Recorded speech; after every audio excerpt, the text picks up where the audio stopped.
Bonsoir et bienvenue à cette nouvelle édition de Direct entre cette deuxième journée de fête du Grand Bayram.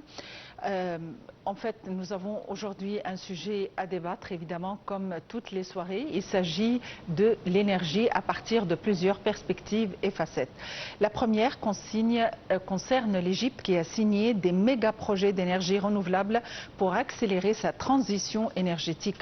Aussi, il faut dire que 40% d'énergie propre dès 2028, ça c'est une option, je ne dirais pas une option, mais ce projet ou cette vision est envisagée par l'Égypte. L'Égypte relève son ambition et accélère sa transition. Il faut dire que l'Égypte poursuit l'accélération de sa transition énergétique et relève ses objectifs dans les énergies renouvelables. Et aussi, nous allons parler de l'énergie solaire. Évidemment, le solaire, levier de souveraineté énergétique. Mais avant de commencer, et puisqu'il s'agit de la deuxième journée de fête, il faut dire qu'aujourd'hui, les pèlerins musulmans poursuivent pour le second jour consécutif le rituel de la lapidation de Satan à Ména, au sud-est de la Mecque. Et sur un autre plan, il y a eu un phénomène nouveau, si on peut le dire. Le ciel de la Mecque a été témoin d'un phénomène astronomique remarquable. Eh bien, le soleil s'est trouvé à la verticale de la Sainte Kaaba à midi 18, heure locale de la Mecque, dans une scène qui constitue l'un des phénomènes les plus précis permettant de déterminer la direction de la Qibla. Sur un autre plan, et il s'agit là de la situation géopolitique, l'Égypte a fermement condamné les attaques odieuses, qualifiées d'odieuses, perpétrées par l'Iran contre l'État frère du Koweït, qualifiant ces actes de violation flagrante de la souveraineté koweïtienne et de graves violations du droit international et de la Charte des Nations Unies. L'Égypte a affirmé sa pleine solidarité avec l'État du Koweït face à ces agressions flagrantes qui menacent sa sécurité, sa stabilité et son intégrité territoriale, réaffirmant sa position ferme et constante selon laquelle la sécurité et la stabilité du Koweït ainsi que de l'ensemble des États du Golfe font partie intégrante de la sécurité nationale égyptienne et arabe. Abordons notre dossier concernant l'énergie et encore une fois l'Égypte a signé des méga-projets d'énergie renouvelable afin d'accélérer sa transition énergétique.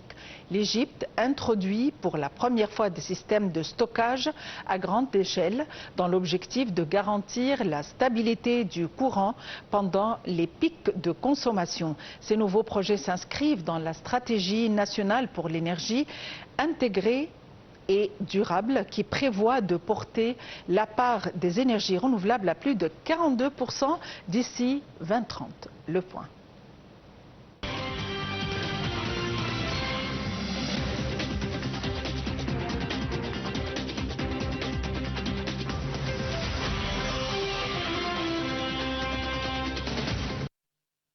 L'Égypte a signé plusieurs accords pour l'achat d'une capacité supplémentaire en énergie renouvelable de 5 620 MW et de stockage par batterie.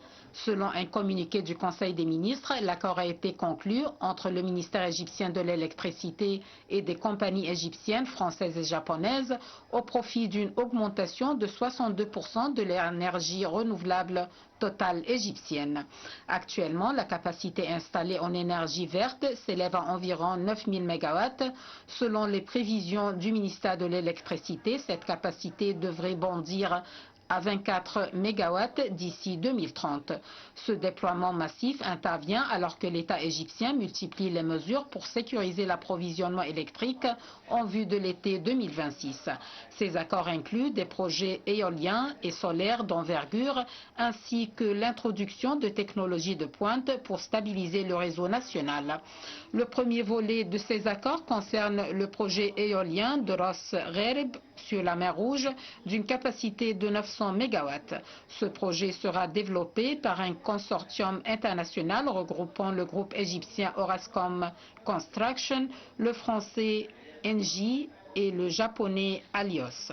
Un second accord a été signé dans la foulée avec les mêmes partenaires pour l'achat de l'énergie produite par ce projet éolien de 900 MW. Le ministre égyptien de l'électricité et des énergies renouvelables a précisé créer un climat d'investissement propice pour que le secteur privé mène la transition énergétique tout en favorisant le transfert de technologies modernes et l'intégration de composants locaux.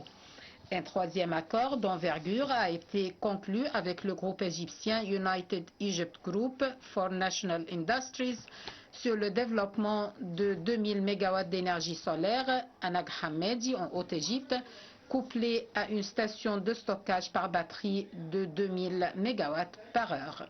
De plus, 2 projets solaires supplémentaires seront implantés à El Awainet avec des capacités respectives de 320 MW et 400 MW développés par ce même groupe égyptien. L'Égypte ambitionne de transformer radicalement son mix énergétique. Ces nouveaux projets s'inscrivent dans la stratégie nationale pour l'énergie intégrée et durable qui prévoit de porter la part des énergies renouvelables à plus de 42% d'ici 2030 pour atteindre 65% en 2040.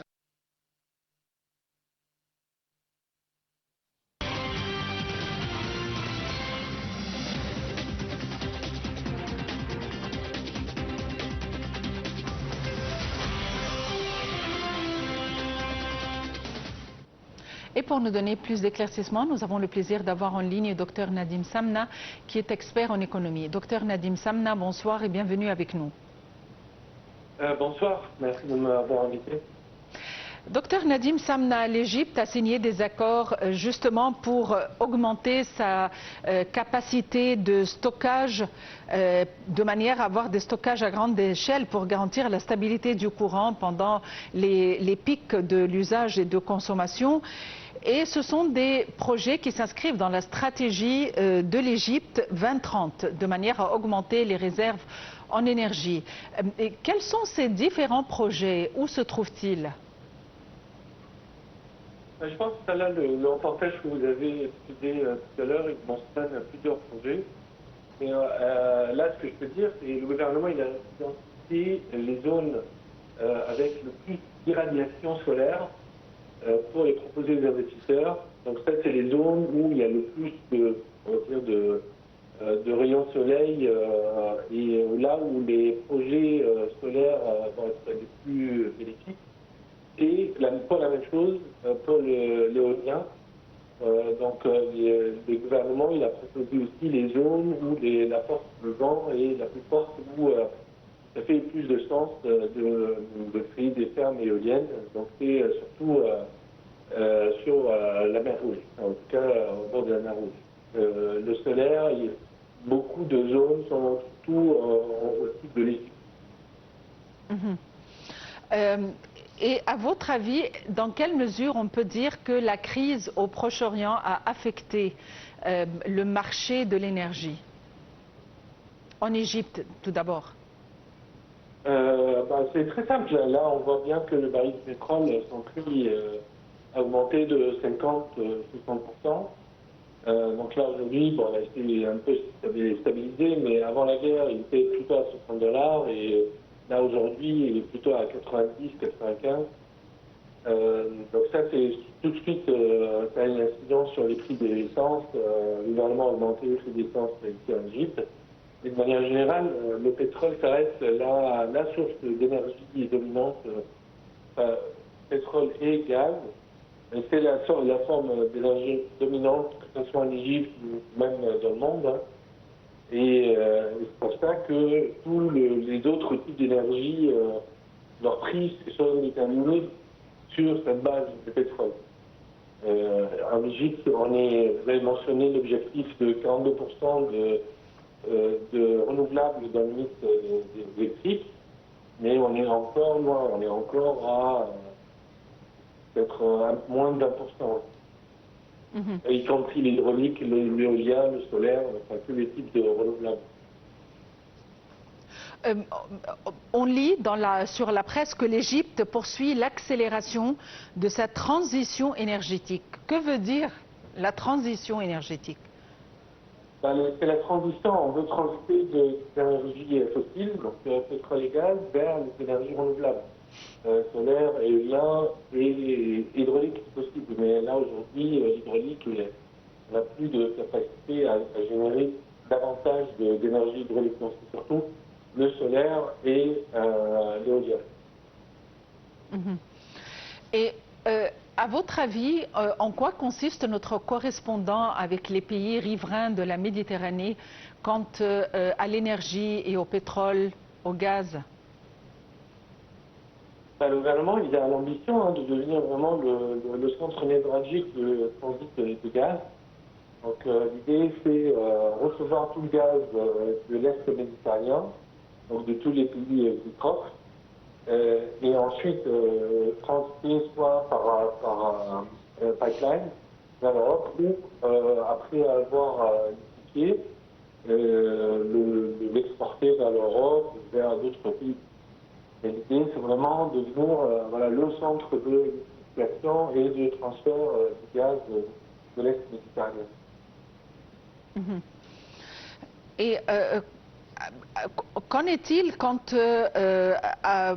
au stockage, justement? Est-ce que le principe du stockage, dans quelle mesure ceci va contribuer à minimiser les coupures de l'électricité, ou dans quelle mesure ceci va nous permettre de surmonter n'importe quelle crise probable, surtout à la lumière de la situation au Proche-Orient?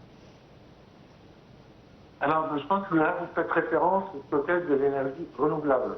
C'est le grand problème de l'énergie renouvelable. Il n'y a pas de soleil la nuit, donc il n'y a pas d'énergie solaire produite la nuit, alors que le pic de consommation électrique reste encore la nuit.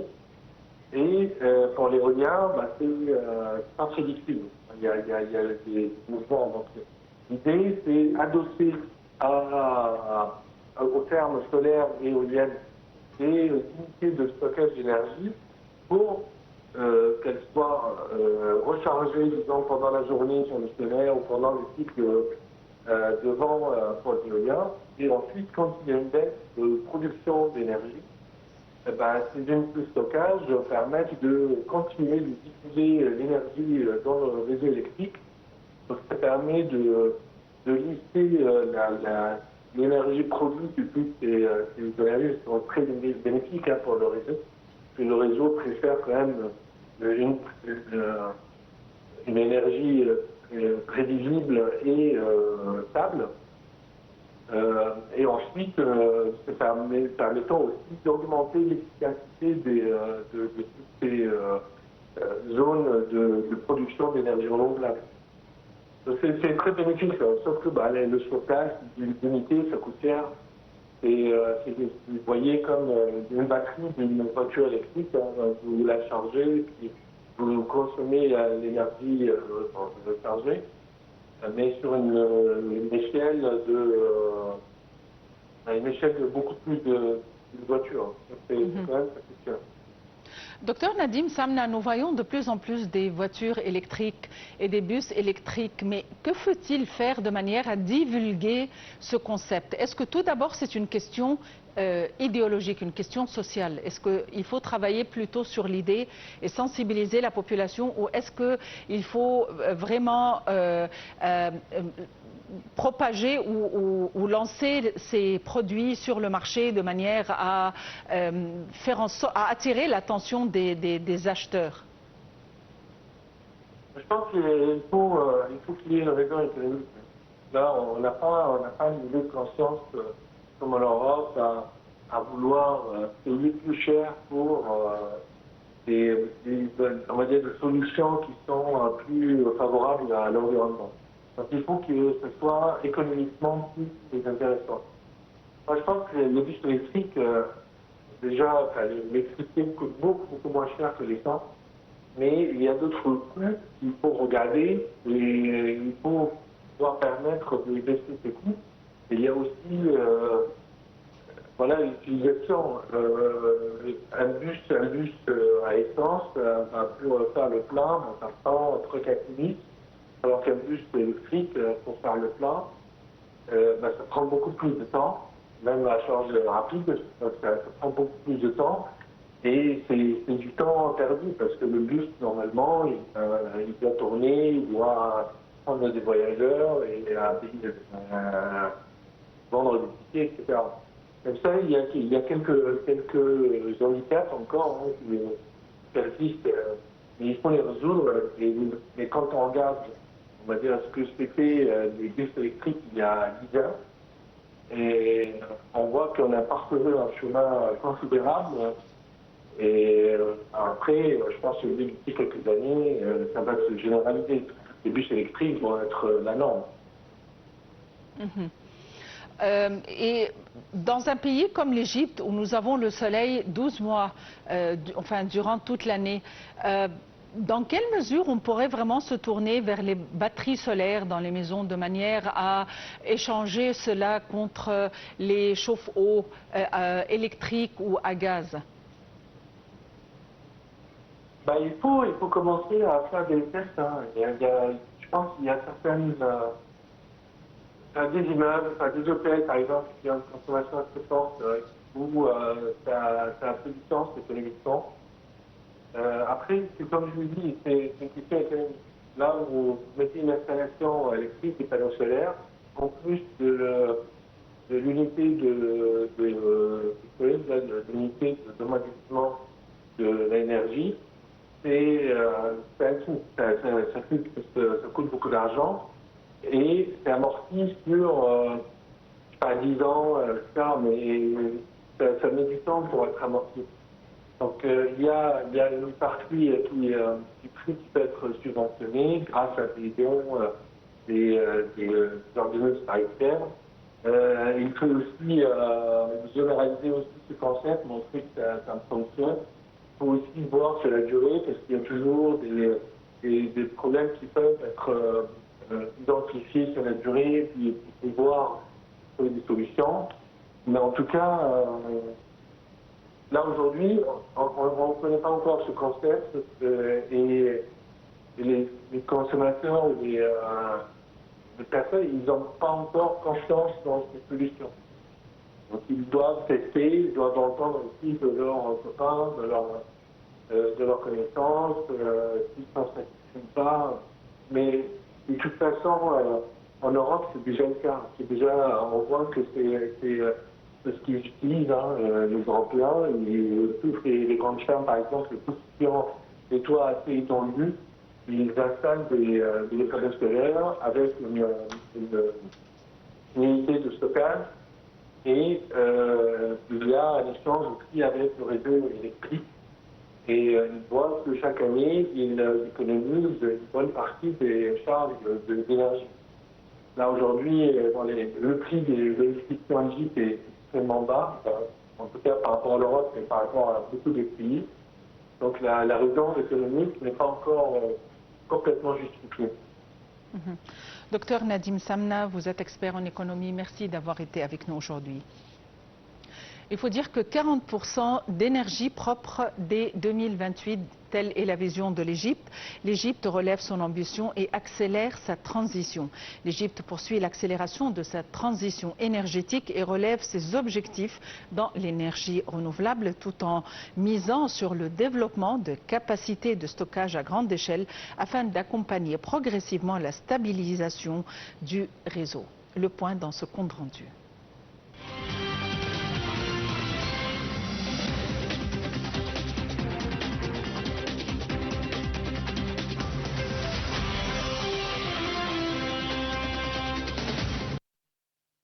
Les autorités égyptiennes accélèrent la révision de leur stratégie énergétique en faveur des sources renouvelables. Lundi 18 mai, le président Abdel Fattah el-Sisi a officialisé un nouvel objectif de 45% d'énergie propre dans les mix électriques égyptiens d'ici 2028 contre 42% précédemment annoncé pour 2030. Cette annonce a été faite lors d'une réunion consacrée au suivi des projets renouvelables en présence du Premier ministre Moustapha Madbouli et de plusieurs responsables du secteur énergétique.